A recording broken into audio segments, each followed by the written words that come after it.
আসসালামু আলাইকুম ওয়া রাহমাতুল্লাহি ওয়া বারাকাতুহু। সবাই একবার দরুদ শরীফ পড়লি। আল্লাহুম্মা সাল্লি আলা মুহাম্মাদিন ওয়া আলা আলি মুহাম্মাদ কামা সাল্লাইতা আলা ইব্রাহিম ওয়া আলা আলি ইব্রাহিম ইন্নাকা হামিদুম মাজিদ। আল্লাহুম্মা বারিক আলা মুহাম্মাদিন ওয়া আলা আলি মুহাম্মাদ কামা বারাকতা আলা ইব্রাহিম ওয়া আলা আলি ইব্রাহিম ইন্নাকা হামিদুম মাজিদ। نحمده ونصلي على رسوله الكريم أما بعد فقد قال الله تبارك تعالى في كلامه المجيد والفرقانه الحميد فأعوذ بالله من الشيطان الرجيم بسم الله الرحمن الرحيم وقاتلوهم في سبيل الله واقتلوهم حيث ثقفتموهم وأخرجوهم من حيث أخرجوكم والفتنة أشد من القتل। আল্লাহ তাবারক তাআলা অশেষ রহমত যে আমাদিগকে আজ 15 আগস্ট একত্রিতভাবে এক জায়গায় সকল ধর্ম বর্ণ নির্বিশেষে সকলকে একত্রিত হওয়ার তৌফিক দান করেছেন। সেজন্য সকলে অন্তর থেকে ইখলাসের সহিত বলি আলহামদুলিল্লাহ। তারপরে আমার নবী তথা সারা বিশ্বের নবী, কুল কায়নাতের নবী, যাকে সৃষ্টি না করিলে আকাশ বাতাস চন্দ্র নক্ষত্র কীট পতঙ্গ নদ নদী নালা এক কথায় বলা যায় এই বিশ্ব ভুবনের মধ্যে আমরা যা কিছু দেখছি আল্লাহ তাবারক তাআলা কোনো কিছু সৃষ্টি করিতেন না। সে আমিনা লাল মরুর দুলাল তাজদারি মদিনা আহমদে মুস্তাফা সাল্লাল্লাহু আলাইহি সাল্লামের উপর দরুদ সালাম ও শান্তির ধারা বর্ষিত হোক।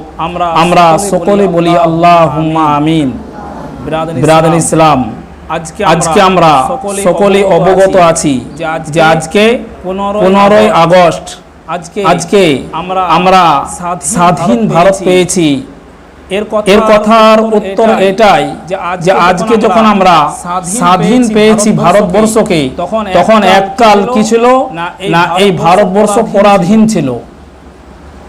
ইসলাম আল্লাহ তাবারক তাআলা মানুষকে সৃষ্টি করেছেন আশরাফুল মাখলুকাত, সমস্ত সৃষ্টি জীব যত আল্লাহ তাবারক তাআলা জানদার সৃষ্টি করেছেন, যত সৃষ্টি জিনিসকে সৃষ্টি করেছেন, তার থেকে সব থেকে আলা দরজা, সব থেকে ভালো দরজায় মানুষকে সৃষ্টি করেছেন, যাকে বলা হয় হায়াওয়ানুন নাতিকুন।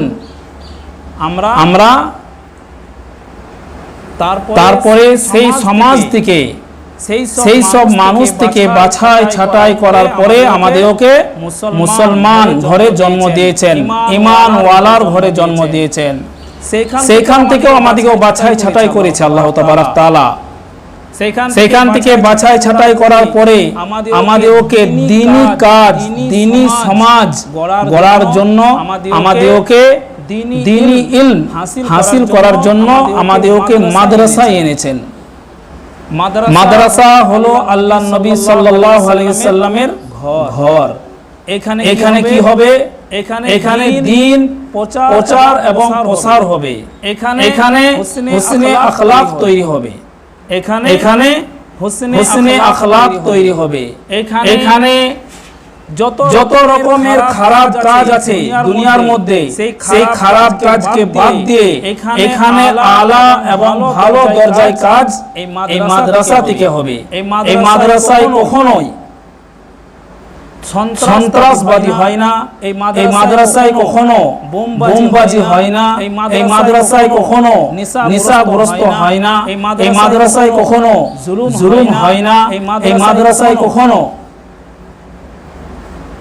কোন রকমের খারাপ কাজ হয় না।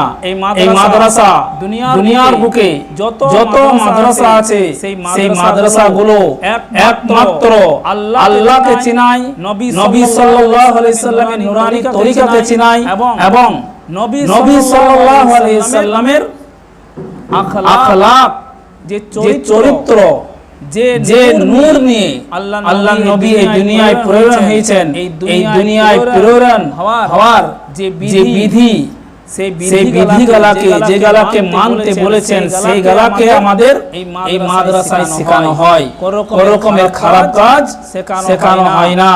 আজ পর্যন্ত দুনিয়ার বুকে অনেক মাদ্রাসায় অনেক দ্বীনি প্রতিষ্ঠানে মিডিয়া হানা দিয়েছে, প্রশাসন হানা দিয়েছে, নানা রকম ইসলাম বিরোধী যারা তারা হানা দিয়েছে। সামান্য থেকে 32 থেকে 32 সরষের দানা পর্যন্ত একটা কোন জিনিস খারাপ কাজ এখান থেকে হয় না। তারা প্রমাণ নিয়ে তারা কি করেছে, এই মাদ্রাসা থেকে চলে গিয়েছে। এটা সব থেকে বড় কথা যে মুসলমান কখনো খারাপ কাজকে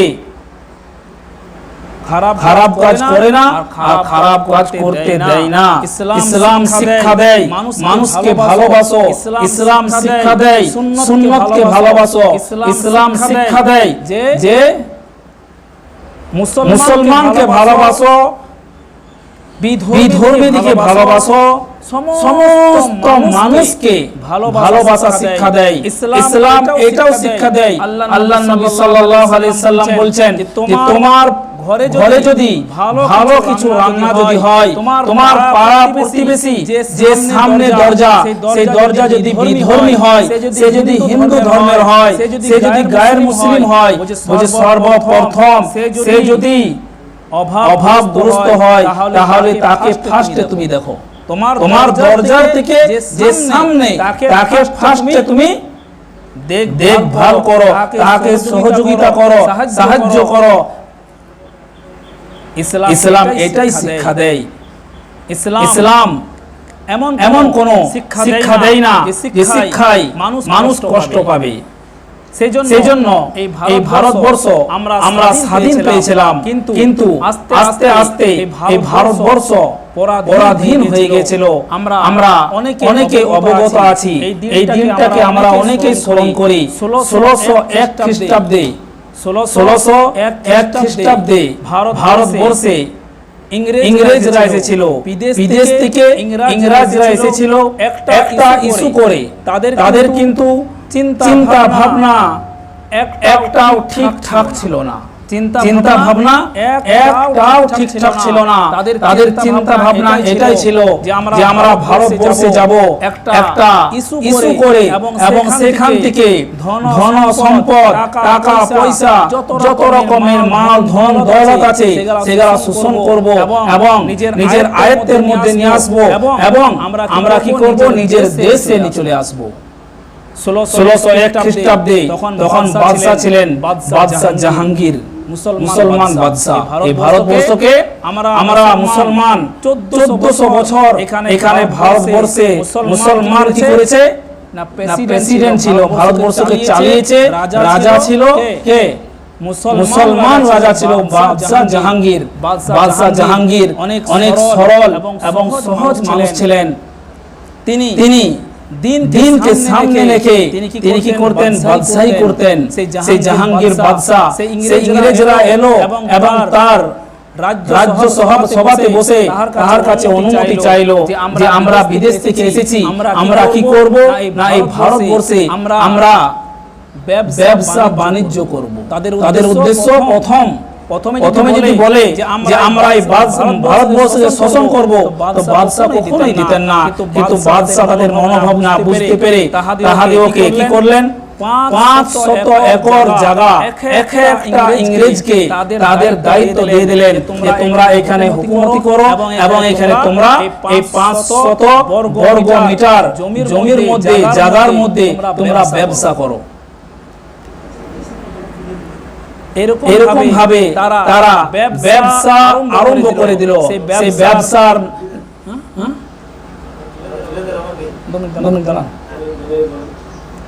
সেই ব্যবসা করার জন্য সেই ব্যবসার নাম ছিল ইস্ট ইন্ডিয়া কোম্পানি।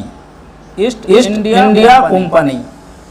তারা ব্যবসা করতে করতে তারা নিজেদের চিন্তা ভাবনা শুরু করে দিল। 1717 খ্রিস্টাব্দে মাইসুর নামক একটা জায়গা, ভারতবর্ষের একটা বিশাল বড় ভালো জায়গার নাম হলো মাইসুর।